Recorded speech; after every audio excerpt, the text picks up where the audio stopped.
Imagine, if you will, the vast, golden plains of America. Not the sprawling cities, not the majestic mountains, but the endless, flat expanse of the Great Plains, stretching from horizon to horizon. For centuries, this land had seen bison roam, Native American tribes thrive, and then the eager pioneers, full of dreams and determination. It's the 1930s now. The air is still, heavy, but not with rain. It's a different kind of stillness, a stillness that hums with an unspoken dread. The farmers, with their strong hands and hopeful hearts, had plowed the land deep,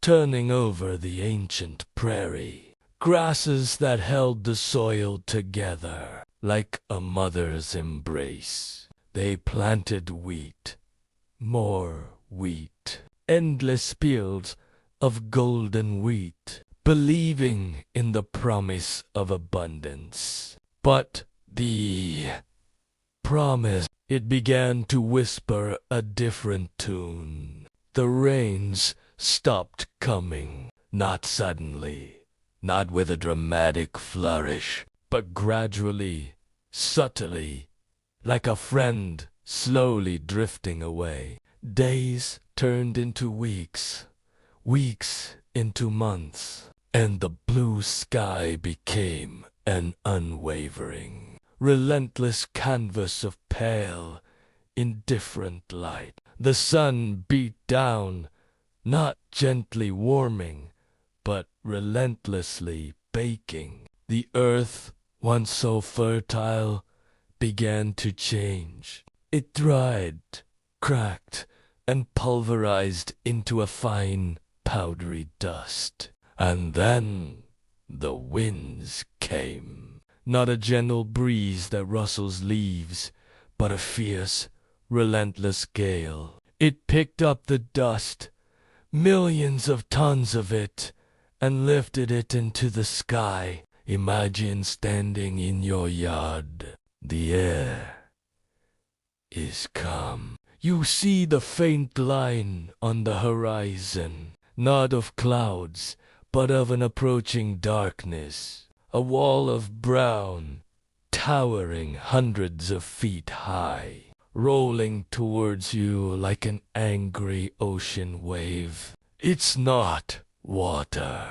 It's earth. It's your farm, your neighbor's farm, the entire county, rising up to meet you. When the dust storm hit, it wasn't just dust. It was everything.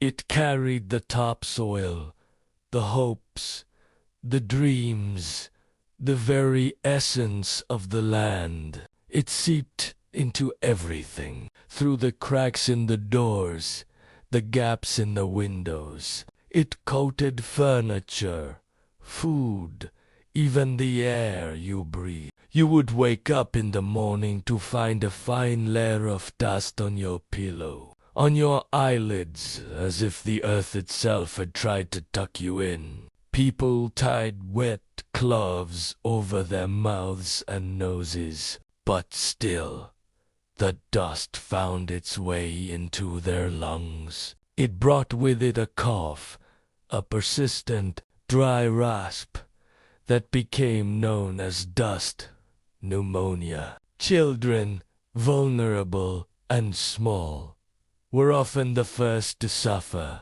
The cattle, bewildered, would wander blindly into the storms, their eyes clogged with grit, their lungs struggling. Farmers would find them later, huddled in drifts of dust, silent and still. The crabs, of course, were long gone, buried beneath dunes of the very soil they were meant to grow in. But in the midst of this desolation, there was a strange, quiet resilience. Farmers would sweep and sweep, and sweep again, knowing that the dust would return within hours. Women would hang wet sheets over windows to filter the air, create